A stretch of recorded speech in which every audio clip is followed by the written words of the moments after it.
Thank you for tuning in to CITR 101.9 FM. You're listening to Democracy Watch, the News Collective's weekly local current affairs program.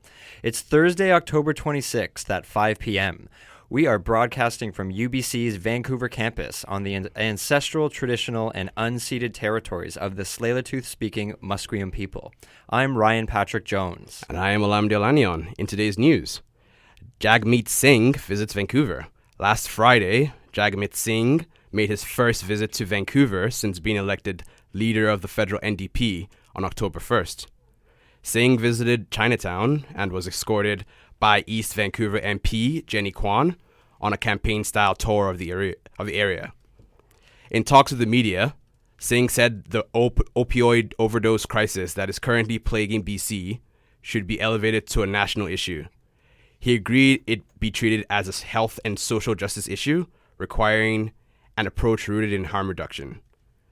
During his Vancouver visit, Singh avoided commenting on a growing spat between BC Premier John Horgan and Alberta Premier Rachel Notley, who hold differing positions on the Kinder Morgan Trans Mountain Pipeline expansion project. Singh has recently taken heat for refusing to immediately seek a seat in the House of Commons and instead directing his time towards building NDP support around the country. Singh was quoted saying, "I want to spend time connecting with Canadians, hearing their issues and proposing our values and our vision." Animal welfare activists demand an end to grizzly hunting. 38 animal welfare and environmental organizations sent an open letter to the BC government demanding an end to all grizzly bear hunting. The new NDP government announced in August that it would ban all trophy hunting of grizzly bears beginning in spring of 2018, but hunting for meat will remain legal. The letter, signed by BCSPCA, BC Nature, the David Suzuki Foundation, and the Humane Society of Canada, among others, argues that they expect to see trophy hunting continued under the guise of meat hunting. According to a recent poll conducted by Insights West, 3/4 of BC residents support a complete ban of grizzly bear hunting in the province. Public consultation on the proposed trophy hunting ban remains open until November 2nd. For more information and to participate in the consultation, go to www.env.gov.bc.ca/FW. Chilliwack school trustee takes heat for Facebook post.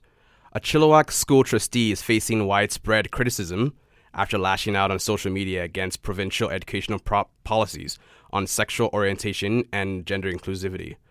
Barry Neufeld, who has served as a trustee in the Chilliwack School District for over 20 years, took aim at SOGI 123, an educational resource that provides guidance for teachers and support for LGBTQ students. In a Facebook post, Neufeld called the program a weapon of propaganda. He expressed his support for traditional family values and his view that allowing children to change gender is nothing short of child abuse. Hours after the post was published, former Vancouver School Board Chair Patty Backus called for Neufeld to apologize and resign.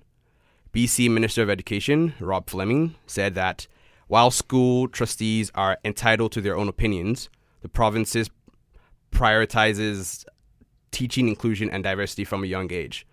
British Columbia School Trustees Association, BCSTA, said it does not agree with Neufeld's position. Quote, "Our association strongly believes that schools need to be safe and welcoming places of all students, regardless of their sexual orientation, gender identity, race, religion, or background." End quote. After an emergency meeting of school trustees on Tuesday night to discuss the issue, Neufeld issued a response to those who may have been offended by his opinion, but stood by his views. Maple Ridge City Council votes to resume removal of homeless camp. As of Tuesday, October 24th, the municipal government in Maple Ridge is resuming an injunction to remove a tent city. It was set up by people experiencing homelessness near the corner of Ann Avenue and 223rd Street. The City Council voted unanimously in favor of resuming a process that was halted in the summer, citing increasing threats to life and safety of residents as well as first responders who were required to enter the camp. The safety of people in the camp, the fire department, the police, and other first responders, as well as the surrounding neighborhood, has deteriorated, said Mayor of Maple Ridge, Nicole Reed, in a news release. The tent city was set up in response to the May 31st closure of a 40-bed homeless shelter. While talks are underway with the province for housing arrangements, people continue living in the camp. Burrard Bridge reopens after a year and a half of construction. The Burrard Bridge is fully reopened to drivers, pedestrians, and cyclists after a year and a half of construction. The aim of the project was to make safety enhancements and infrastructure upgrades while maintaining the heritage of the 85-year-old bridge. The project includes upgrades to lampposts, concrete handrails, and sidewalks. There is now a separate bike lane on both sides of the road and new suicide barriers. Changes were also made at the intersection of Burrard Street and Pacific Boulevard in an effort to reduce traffic accidents at one of the most dangerous intersections in the city. At a press conference on Saturday, Mayor Gregor Robertson said he's pleased to see that the final rehabilitation and safety improvements respect the bridge's heritage and make it safer and easier for all users to get around. Upgrades began 18 months ago and cost the city an estimated $35 million. David Suzuki speaks at a renewable energy summit. On Tuesday night, the Tsleil-Waututh Nation Sacred Trust hosted a discussion about renewable energy options. Their tagline to the event was "Saying no to Kinder Morgan means saying yes to renewable energy." Speakers discussed renewable options such as solar panels and wind turbines. They emphasized how fossil fuel consumption is not a sustainable option. The highlight of the evening was David Suzuki's keynote speech about the environment. He took the audience back in time, all the way back to Africa, where he says we all started out. He says the thing that motivated all of us to migrate was the need for food. We would hunt for whatever was easiest to catch, and eventually those easy sources of food would run out. So we would move. But some would stay. He says that these are the roots of Indigenous people. They were the first to acknowledge that we've got to act in a way which shows respect to the land. He says that Indigenous groups are the only groups of people with a track record for living sustainably. He emphasized how protecting the environment does not register as valuable to the economy, and that's why it suffers. The evening was thought-provoking. The discussion around renewable energy was solutions-oriented and hopeful. #MeToo campaign surfaces in Vancouver DIY art scene. A widely shared Facebook post has accused 7 Vancouver men of sexual assault, some facing multiple allegations. One of the men listed, local 33-year-old DJ Zachary McLean Webb, has been found dead and was reported as missing around the time the list first appeared. Part of the broader Me Too movement, spurred by sexual allegations against Hollywood producer Harvey Weinstein, the list of accused assailants spread quickly on social media. As a result, a backlash of accusations of defamation against the sexual assault survivors and even blame for Zachary Webb's death has occurred. At least 2 of the Vancouver men accused of sexual assault responded to being called out by posting "It was me" on social media. Both posts were subsequently deleted. 105 Kiefer Street development goes to City Council for the 5th time. In June, Vancouver City Council voted against the BD Living's controversial development proposal of 105 Kiefer Street in Vancouver's historic Chinatown. The lot, currently home to a parking lot, sits across from the Chinese Cultural Center and the Sun Yat-sen Garden. The land is owned by BD Development Group. BD Group has proposed a plan to build a mixed-use condo on the site, and its proposal has been rejected 4 times in the past 3 years. After a September open house, BD Group is once again bringing their development proposal to City Council this Monday, October 30th at 3 p.m. Their previous June proposal was voted against by several councillors, who noted how it divided the community. The new submission has been amended so that it doesn't require breaking zoning regulations, and only needs the approval of the Development Permit Board, and not Council. Vancouver municipal election results in NPA win. Vision Vancouver's Jeff Meggs stepped down from his seat on City Council after 9 years to take a job as Premier John Horgan's Chief of Staff. His resignation instigated a by-election, which took place on Saturday, October 14th, the first in 25 years. The election resulted in the non-partisan association snagging a 4th seat on Vancouver City Council, while 4 school board trustees fired by the previous provincial government will return to their positions. The NPA's candidate, Hector Bremner, came out victorious with close to 28% of the nearly 50,000 ballots cast. Bremner is young, pro-development, and campaigned on a commitment to fix Vancouver's housing crisis. And those were this week's headlines from Vancouver and the Lower Mainland. You're listening to Democracy Watch on CITR 101.9 FM, Vancouver's weekly local current affairs program. Stay tuned. Democracy Watch will be back after a short break.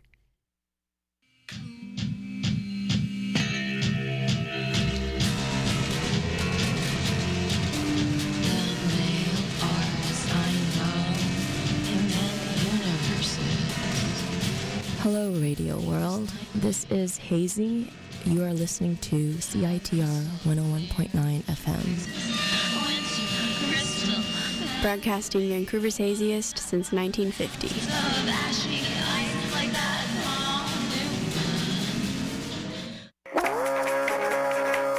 Nikkei National Museum's Hastings Park 1942 exhibit marks the 75th anniversary of Japanese-Canadian internment. Visit the exhibit until January 13th to see Japanese Problem, a contemporary performance piece which offers a glimpse into a dark episode of history at the Peonese Livestock Barn.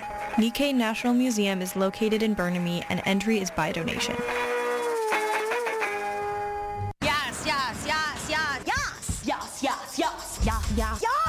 Have you heard of The Squirter? Yes. That salty magazine from CITR 101.9 FM? Yes. Pick up your copy of this month's issue at Red Cat Records, Budgie's Burritos, the VPL, or at any of our other 132 distribution locations. This issue features Ora Kogan, Holy Hum, Van City Queens, Good Night Out, and Sawdust Collector, plus reviews of local artists, shows, and other creative endeavors. All in one salty F publication. Yes. Yes, yes, yes. LGBTQ2I Night is a positive space for folks to learn about bike maintenance in a relaxed environment led by queer mechanics and volunteers. It takes place on the fourth Wednesday of every month at the Bike Kitchen on UBC's campus. Bring your own bike and fix them with our tools, come with questions and ask away, or learn by watching other folks work on their bikes. Beginners are always welcome. This event is entirely free to attend and there will be free pizza. For more information, visit bikecoop.ca.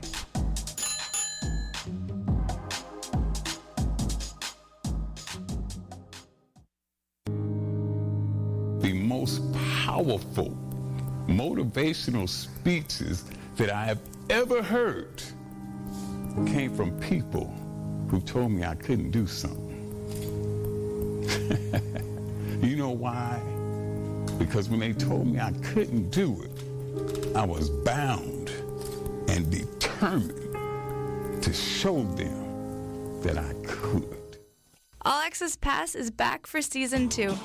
We are a collectively run weekly program that discusses equity, inclusion, and accessibility issues on and off UBC's campus, including both visible and invisible disabilities. You can catch All Access Pass every Thursdays from 2 to 3 p.m. Anyone can get involved. No experience is necessary. People of all abilities are welcome to join. Check us out on Facebook at All Access Pass or get involved by emailing accessibilitycollective@citr.ca. What is CITR's reputation, being that it's been around for so long? Well, I mean, it's very active in the community because it's run by community members and UBC students, obviously. Whether you're into radio as a hobby or whether you want to get some real world experience, it's a great place to go. It's like a very open and creative environment. Everybody that's working here seems really jazzed about what they're doing at the station. Just lots of really good challenging music and spoken word content.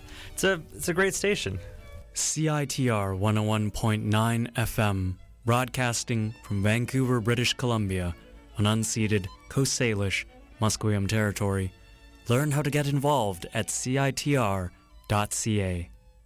When you join Balloon Club, we guarantee that you will be able to make a balloon poodle within the first day. Here at the UBC Ant Club, we just like to talk about ants and compare ant farms. It's really cool. Paperclip Club is all about, well, paperclips mostly. At Blah Club, you can blah blah, blah blah blah blah blah.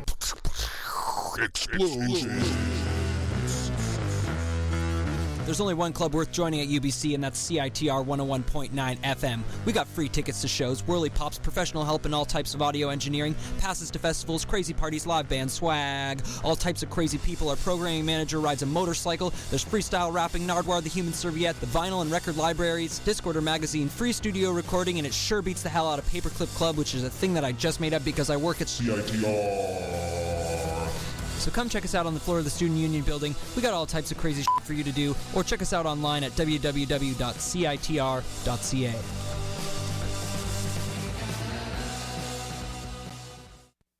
Your cell phone already has an FM receiver chip installed in it, but major Canadian telecommunication and mobile companies have blocked access to this free system to listen to the radio in favor of charging for data streaming.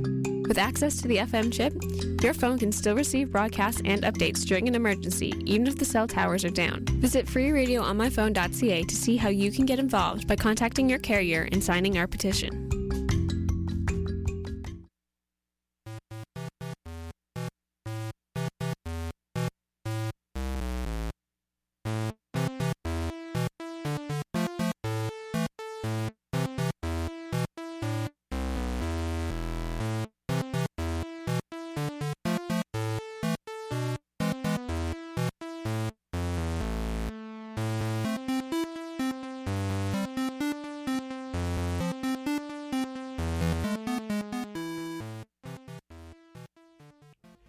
And we're back. This is Democracy Watch on CITR 101.9 FM. I am Alamdi Alanian. It's 5:20 on Thursday evening. You just heard headlines from Vancouver and Lower Mainland. Next, we will be listening to two articles published yesterday on the Thunderbird.ca, the UBC Journalism School's online news publication. First, we will hear Jamuna Galay-Tamug and Brendan Dixon's piece on how Vancouver's art scene is finding affordable housing. After her piece, News Collective coordinator Alex DeBur will interview Jamuna on her article and the reporting process. Thanks, Ola. And that's Galay-Tamug, but thank you for trying. So Vancouver's art scene finds an affordable home in the city's art houses.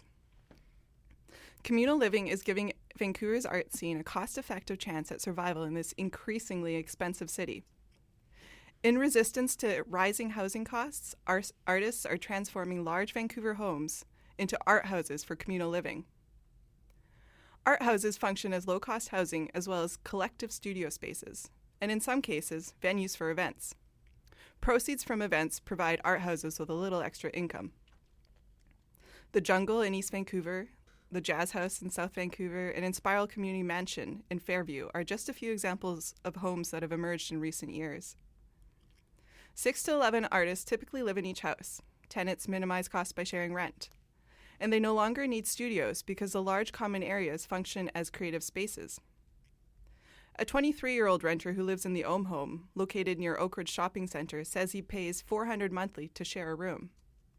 He says that living in the Ohm home has helped him grow as an artist because the environment is set up for creativity.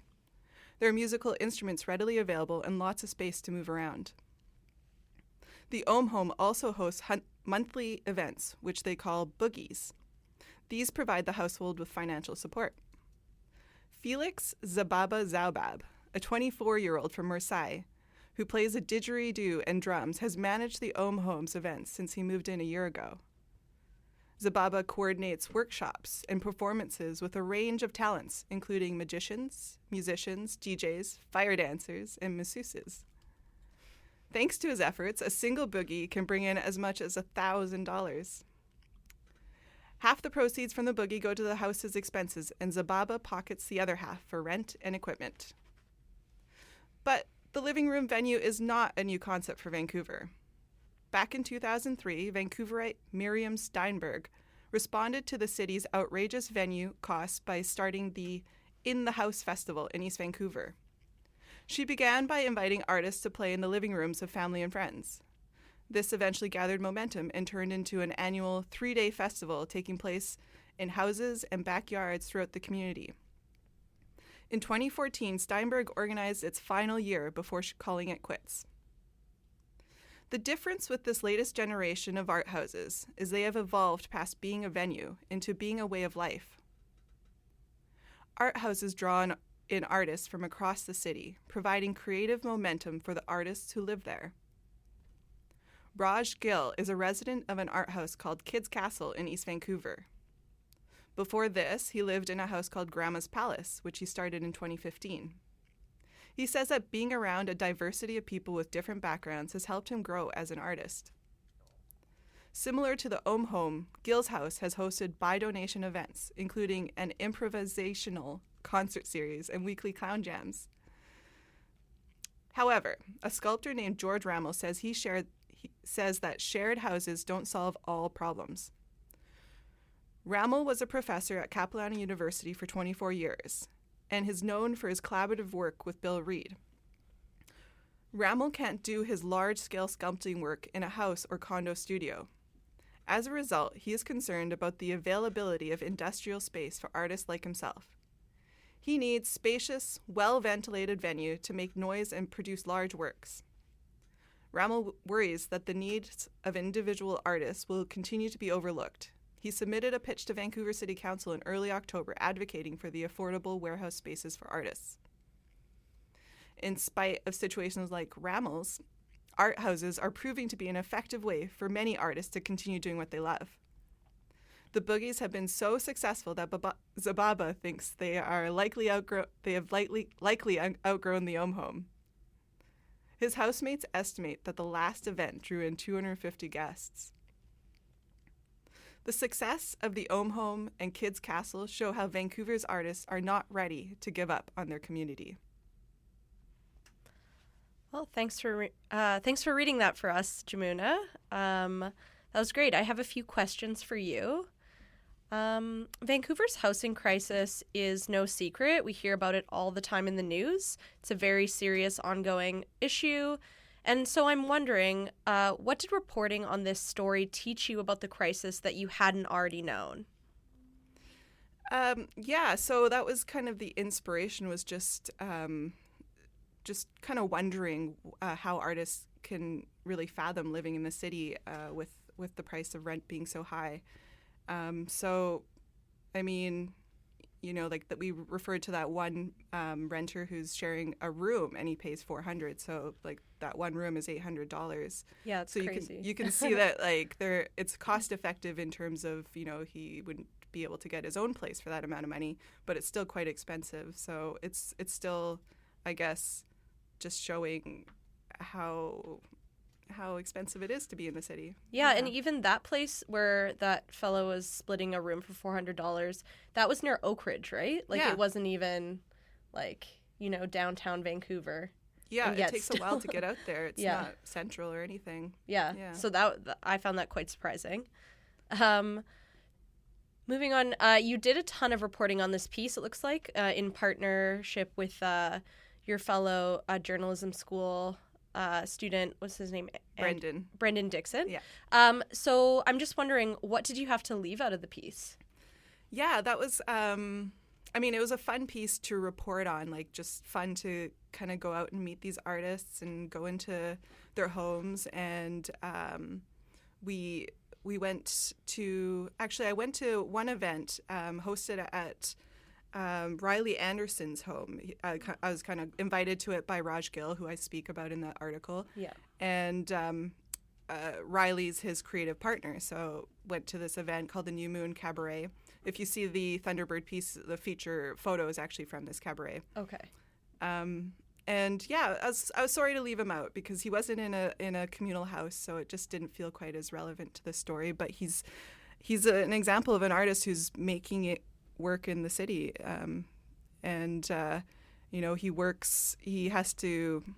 he lives in this building called the Arc, which is a live-work building down on Commercial and Powell. Okay. There's 78 studio apartments that artists live in, and they have it's an interesting building. They have access to all these amenities, like 24-hour access to like a dark room, a kiln room. There's a library and a dance studio, a few other things. Oh, woodworking and metal shop. So, it really caters to artists in a really wonderful way. And I liked seeing that. There aren't many live-work situations in the city still. So, and yeah, he was an interesting person. He's a puppeteer, and he's actually preparing for the East Side Culture Crawl, which is going to be coming up in a couple weeks in November, mid-November, the 16th to the 19th. And that'll be definitely a festival to check out. It'll be this particular building you'll be able to have access to a lot of the studios that are in there. People will open up their doors and invite you into the creative work that they're doing. Yeah, and so with the East Van Culture Crawl, I guess people can find out about that like on Facebook or something.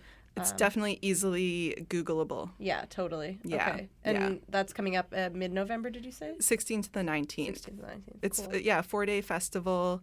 It's spread out over, I think it said 80 homes, 80 buildings. Mm-hmm. So, I mean, some of them are more condensed. Like this particular building, there'll be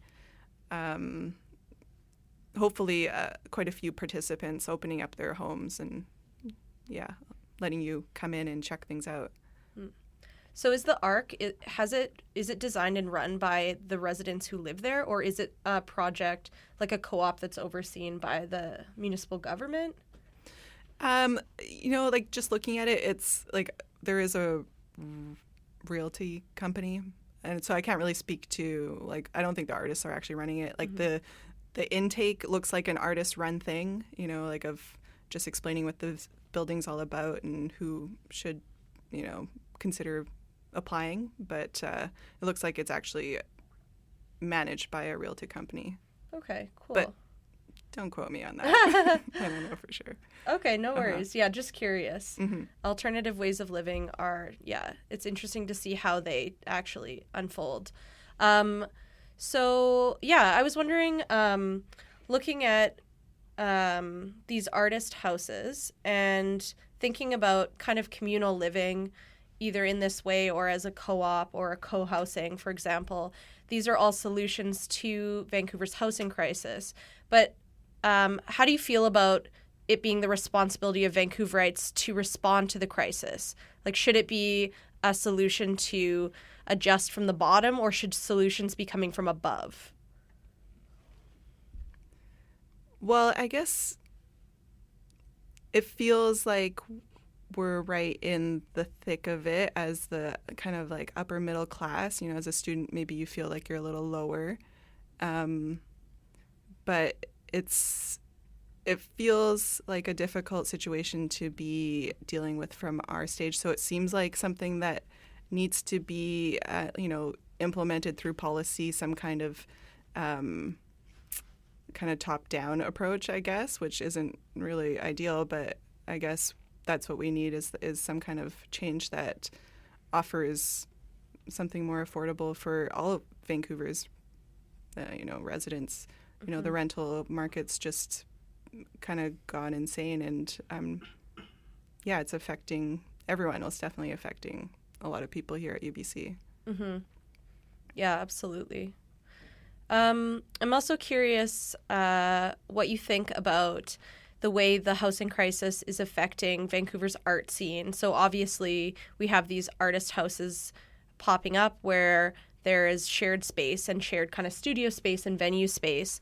But like from speaking to these these artists who live in these homes, how did they talk about this living situation in response to the housing crisis affecting the way they make art? Did they talk about that at all? Yeah, well, it seemed to be pretty common for the artists that I spoke to have a steady source of income aside from their art, and it just seemed like a necessary thing. And so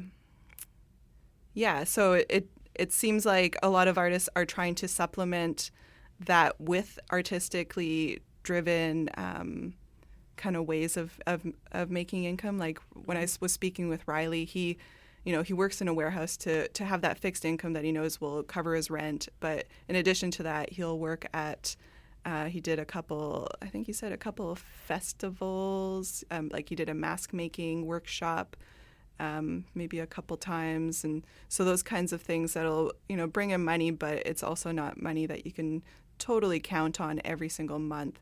So, and then, Raj Gill, he works for the school board. So that's his day job in a way. But, that's not how I know him. I know him as this guy who does clown jams and is really passionate about his work in clown. Yeah. Yeah, I guess I mean a little bit more like what kinds of like the actual art making processes themselves. Like I think you mentioned in your article that there's artists have access to maybe different tools and forms of art making that they otherwise wouldn't in their individual practices. So like, is there more collaboration happening between artists, did you find, or anything like that? Well, I mean, in response to the housing crisis directly, I'm not sure, but definitely it seemed like that was a theme that was coming out of it. Kind of, maybe it wasn't necessarily the aim of moving into these art houses, but it seems like this thing that is a byproduct of living with people and being influenced by one another. And so these collaborations are coming out of it. And it seems to be like a kind of like an exciting kind of thing that people were not really expecting. Totally. So it's cool to see that. Yeah. And then speaking with George Rammel, who is,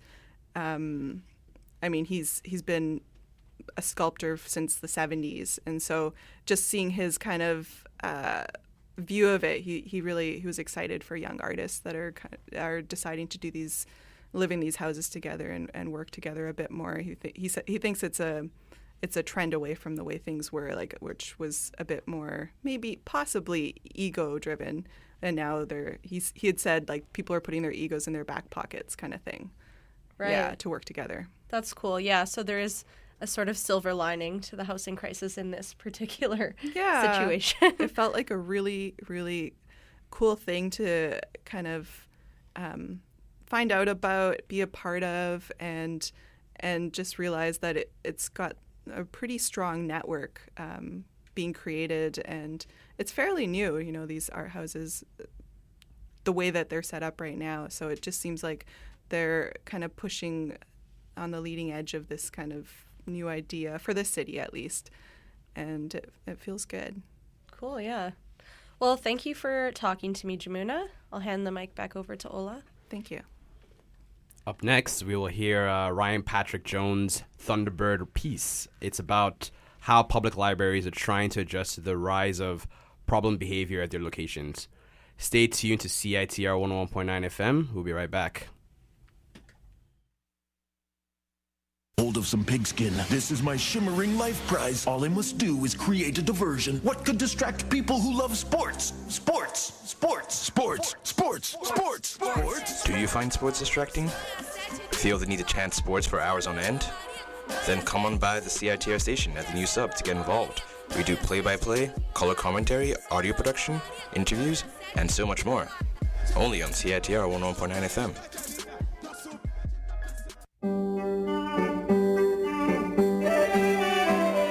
UBC Theatre and Film presents a world premiere, Shining with Love and Possibility. Wives and Daughters by Jacqueline Firkins, based on Elizabeth Gaskell's Victorian serial novel, is a charming romp of love convoluted by hidden desires and expectations. I like to be liked, but when people carry their affection too far, they become troublesome. Cynthia's a sweet girl and charming, but she was always in some spot of trouble. She wasn't mischievous exactly, but mischief seems to follow her. Join us from November 9th to 25th at the Frederick Wood Theatre. After a certain age, a daughter becomes inconvenient. So we must stop being inconvenient daughters and become inconvenient wives? theaterfilm.ubc.ca.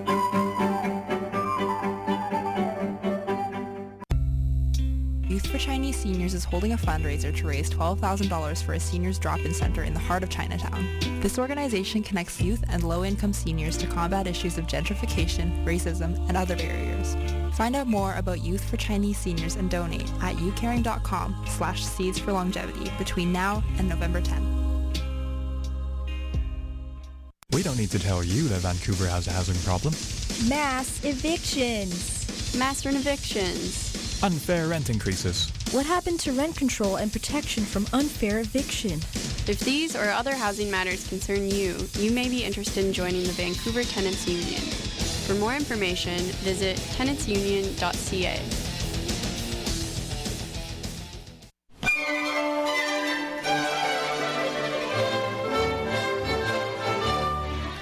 Want to know what's up at UBC? Read the UBC. It's only the largest student newspaper in Western Canada, and it's written and edited entirely by UBC students. The UBC is your source for on-campus news, culture, and sports. New editions come out every Monday and Thursday. For breaking news as well as amazing videos and blogs, check out ubc.ca.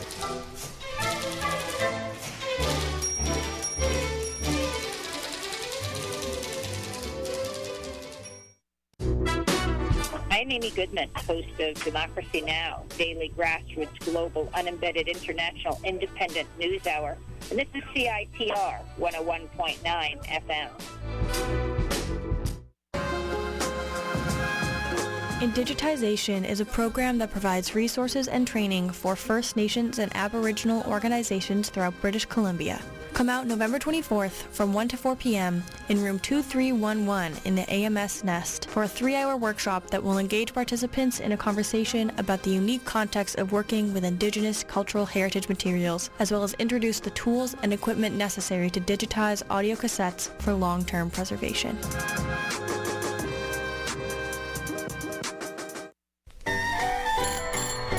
You're biking. Oh no!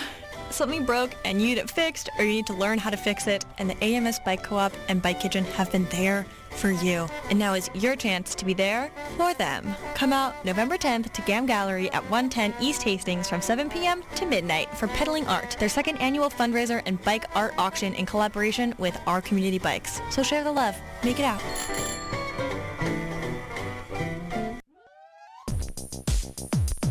Save the date for Pivots and Spins, Access Gallery's annual auction fundraiser on November 18th at 7 p.m. Promising to be Access's most exciting auction yet, Pivots and Spins features spectacular work generously donated by over 50 local and international artists, including Eli Bornowski, Daria Ake, Cindy Machizuki, Kathleen Ritter, and Sandra Semchuk. Complete with handcrafted cocktails, organic BC wines from Summerhill Pyramid Winery, Pilsner from Steam Whistle Brewery, works expertly framed by Fine Art Framing, and music organized by CITR 101.9 FM. Check out www.accessauction.tumblr.com for more details about contributing artists, the silent auction, and live auction works.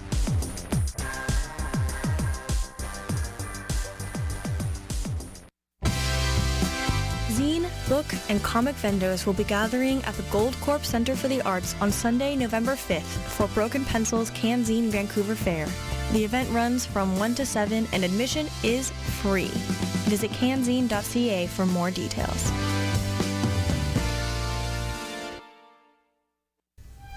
To understand more about fashion, we asked CITR student executive and fashion expert Jonathan Q what fashion means to him.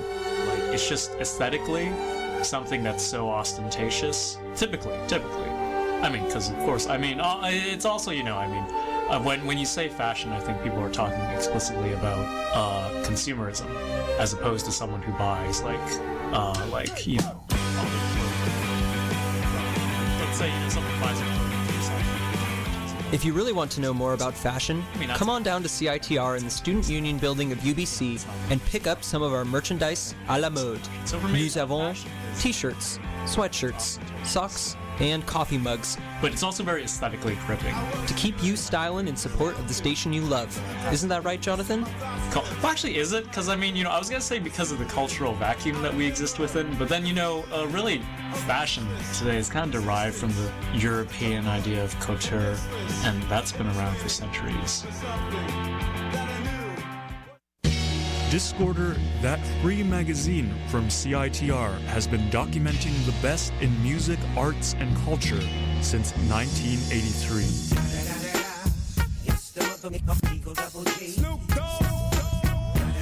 Let's see what one man of prestige has to say about Discorder.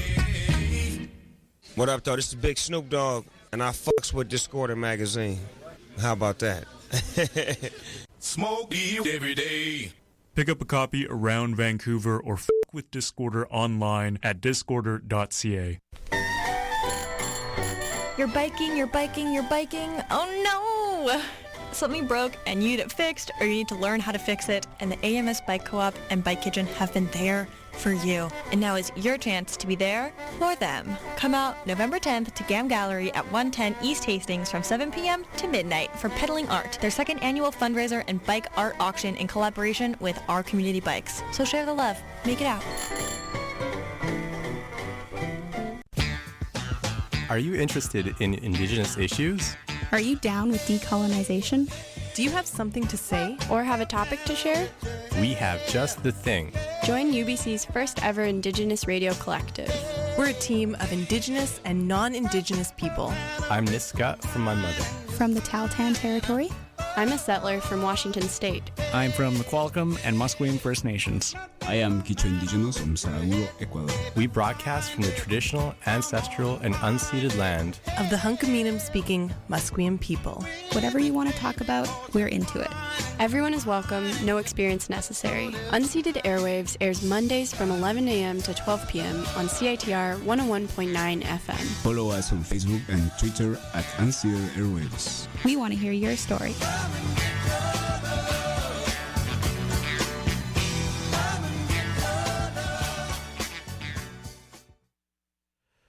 Welcome back to Democracy Watch on CITR 101.9 FM. I'm Alamdi Olanion. It's 5:45 on Thursday, October 26th. You just heard Jamuna Galetamang's piece on how the Vancouver art scene is finding housing solutions. Now, we'll hear a Thunderbird article by Ryan Patrick Jones and Monique Rodriguez on how public libraries are adjusting to the rise of problem behaviors. After Ryan reads his piece, I'll interview him about the article and his reporting process. Ryan? Problem behavior at Vancouver Region libraries is on the rise. Library workers in Vancouver and Burnaby say they need more training and enhanced security to help deal with an escalation of violence, aggression, and problem behavior in the workplace. Aliza Navari, president of the Vancouver branch of the Canadian Union of Public Employees, says libraries have always been a place for people who don't have a home. But these days, libraries are starting to deal with significant street problems. Navari also said Vancouver libraries are concerned with the rising levels of violence among patrons and against staff. Inappropriate behavior at the library has been a reality for a long time, said Sarah Bjorkness, vice president of the Union for Library Workers in Burnaby. Despite the normalcy of inappropriate behavior, Bjorkness says it is certainly getting worse. On a daily basis, library staff grapple with patrons who use the place to sleep, loiter, and take drugs. Sometimes staff are victims of verbal aggression and physical assault. In the absence of proper security, staff themselves must confront those who violate library policies by waking up sleeping patrons or forcing them to leave for disruptive behavior. Some workers complain they are not trained to handle these uncomfortable situations. A 2015 report by CUPE on workplace safety found that 20% of library workers feel unsafe on a monthly basis. The report said many workers, quote, do not feel that their education or training has prepared them to deal with diverse circumstances that arise. These situations are becoming more common in the Lower Mainland as the region faces a trifecta of crises in mental health, drug addiction, and housing. Homelessness has increased by 30% in the last 3 years, with close to 4,000 people identified as homeless. Drug use in libraries is now so common that needle drop-off boxes have been installed in the bathrooms of all 4 Burnaby public libraries in the past year. These drop-off boxes are also available in some Vancouver branches. In March, a man in his 20s was found dead of a suspected drug overdose in the bathroom of the Metrotown branch of the Burnaby Public Library. Public libraries have become important refuges for people experiencing homelessness and others who are marginalized. In a 2013 study about homeless men accessing libraries in Vancouver, author Jean McKendry noted these men see libraries as safe, welcoming, and inclusive spaces. They go there to stay warm, read, relax, and use the computers. Some people treat the libraries as de facto daytime shelters. Navari said the Vancouver Public Library Administration is trying to encourage employees to fill out more incident reports, which would help with identifying problems when they arise. However, she believes they need more resources for security, training, and staff.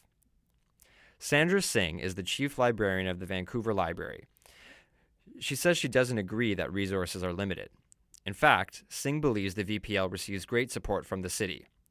For the coming year, the VPL administration plans to request funds for hiring additional security guards, especially because the 2 top floors of the Central Library branch are soon to open. She expects the city will grant the funds. Singh acknowledged that library staff are facing increasing amounts of challenging behavior. Regardless, she expressed that VPL has procedures to ensure the health and safety of its employees. Singh said security guards roam many locations, staff follow security guidelines, and employee training sessions are available in violence prevention, conflict resolution, de-escalation, and customer service. According to Singh, the number of incidents is low compared to the number of visitors the library receives. Only about 1,500 incident reports were filed by library staff at all locations of the VPL out of 6.5 million visits last year. Incidents can range from someone pulling the fire alarm to watching porn on library computers to committing abusive behavior or violence. Singh said the VPL tries to take a compassionate and empathetic approach, ensuring the safety of patrons, security, and staff. Burnaby Deputy Chief Librarian Deb Thomas agreed the consequences of the increasing number of people experiencing homelessness is stressful and challenging for library workers. However, she said that the BPL is working on ways to better prepare employees. Thomas said, quote, "We have been training staff more regularly in the past 3 to 5 years and have designed a disruptive behavior manual to give people some guidance. I haven't heard any major complaints since." Thank you, Ryan. Thanks for reading us that piece. I kind of had a bunch of questions. I hope you don't mind. No problem. Yeah, so the first question was, how did you choose to pursue this story, and how do you settled on this piece in particular? Yeah. So, yeah, it's a good question. We got a tip from someone who works at the Burnaby Public Library, and so that kind of, who alerted us to the fact that library workers face a number of challenges, mostly, dealing with patrons who come into the library. And so this was something new for me. I'd never really thought about this issue, and I kind of looked into it a little bit. And so that's when we reached out to the union, and they confirmed to us that, yeah, it is a problem and that it is been increasing recently. So from there, we knew that we had a story. Cool. So how do you, so the source came to you, right? Or how do you find the source? Yeah. I'm not going to go into, I'm not going to divulge that information. Cool. Were there any difficulties or challenges when you were reporting on this story that particular ones that stand out to you? Yeah, there were a number of challenges. I think first of all was trying to get in touch with people, in the higher up of the library administration. They're very busy people, but in the end, we spoke to most of the people that we wanted to speak to. Number two, this is a pretty sensitive topic, talking about people who are experiencing homelessness and other marginalized people, and so we were very worried that we were going to be demonizing a certain group of people, and we definitely did not want to do that. So we did everything we could to make sure that we weren't pinning all of this behavior on one group of people, and also recognize the day-to-day challenges that people experiencing homelessness and others face, whether they're jobless or maybe a new immigrant. So we just wanted to make sure that we were very balanced in our reporting, recognizing the very real stresses that library workers face, while also recognizing some of the motivations or some of the more root causes of these behaviors. Cool. Could you kind of talk to me more about the development of the story and how the things that stood out to you and made you pursue certain angles and your final decisions when you're cutting stuff out and making the story stand together? Yeah, so it took a number of talks. We spoke with several union officials in the Vancouver region. So the president of the QP for Vancouver, we spoke to the president in Burnaby, as well as the vice president there. We also spoke to I think she was a VP in Surrey.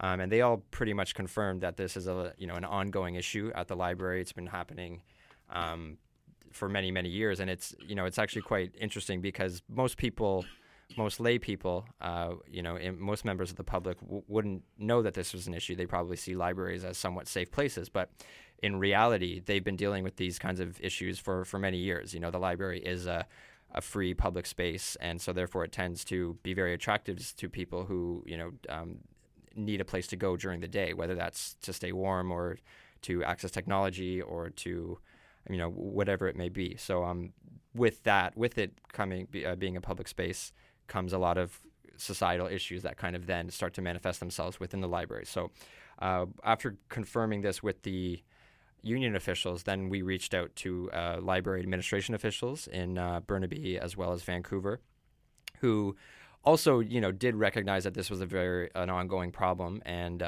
said that the library is doing a lot and doing their best to try and remedy it. But there just seemed to be a little bit of a disconnect between what we were told by our original sources, what the union was saying, and what the library was doing. Yeah, there seems to be like a lot of conflict going on between like what people were like one side and the other side were saying, right? Well, yes and no. I mean, there is a lot of cooperation between the union and the library. They operate a joint health and safety committee, and there seems to be open communication. But the union's main complaint was that there's a lack of resources for training and security, especially, and more staff. So they're always advocating on behalf of their workers, of course. Yeah. So they and they would like to see an increase in resources.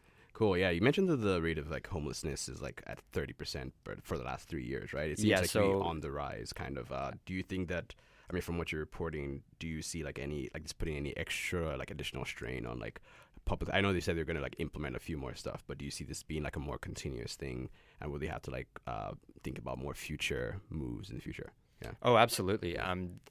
What's very interesting, and the biggest thing I think I learned from this project was the changing role of libraries in our public life.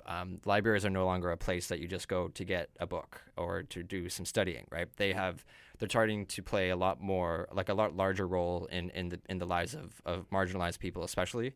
They're taking on kind of the role of social services in many ways. So, for example, whether that refers to a homeless person who needs to get an ID card, and they go to the government, Service Canada site, they'll need a certain form to fill out, and often they won't have that form, but the Service Canada will then send them to the library. So that there's a lot of pressure, not pressure, but just members of the public expect a lot more from the library. So there's that. New immigrants as well, that libraries are a great place for them to access information about their communities. So basically librarians and desk clerks, working in the libraries are taking on a lot more than just what they learned in, say, library school. So yeah, they're playing a much larger role, I believe, in those communities. Would you say that's like the key takeaway of the story? Like the central thesis is that, like the library is no longer just a library anymore. Yeah, it's definitely something that we hope we got across there. But yeah, for sure. One other question I had was more about like differences you noticed between, because I think BPL and VPL definitely had certain like different responses, and also they're facing like different challenges. So could you like kind of talk about the broader differences you noticed between the different locations, Burnaby and Vancouver? Yeah, good question. I think, well, the Vancouver Public Library, I mean, we definitely didn't try to beat up on them at all. They are running it's a world-class library, to be honest. I think a study just came out putting it near the top or at the top in terms of public library systems worldwide. So they are doing a great job with the resources that they have. But that doesn't mean that there shouldn't be a little bit of pressure on them to do better, right? So I think the main difference that I think you would notice between Burnaby and Vancouver is that the Vancouver system is bigger. Of course, they have locations in places like the downtown east side where a lot of these problems are manifesting themselves. But another difference is in Burnaby, there aren't as many shelters. I don't quote me on this, but I don't know if there are any homeless shelters in Burnaby, which makes, so therefore the homeless people in Burnaby don't have a place to go during the day or at night, really. So I think that's the main problem, that there's less support available for homeless people, especially in Burnaby. Cool. Is there anything that didn't like make it into the story that you kind of like want to just like little tidbits you want to share with the rest of us? No, I think most of the most important information got into the story. Cool. And lastly, is there anything else you want to add for like more context to the story generally? Give a smile to your library workers next time you see them. Cool. Thank you so much, Ryan. No problem. Cool. And yeah, that was Democracy Watch for October 26th. It's 6 p.m. and you're tuned into CITR 101.9 FM. Please tune in again next Thursday from 5 to 6 to hear local current affairs coverage from Vancouver and the Lower Mainland. Thanks for listening and have a wonderful weekend. Youth for Chinese Seniors is holding a fundraiser to raise $12,000 for a seniors drop-in center in the heart of Chinatown. This organization connects youth and low-income seniors to combat issues of gentrification, racism, and other barriers. Find out more about Youth for Chinese Seniors and donate at youcaring.com/seeds for longevity between now and November 10th. Tune in Sundays from 9 till 10 p.m. for bootlegs and B-sides with your host, Do Ran, for the finest in soul, dubstep, ghetto funk, and electro.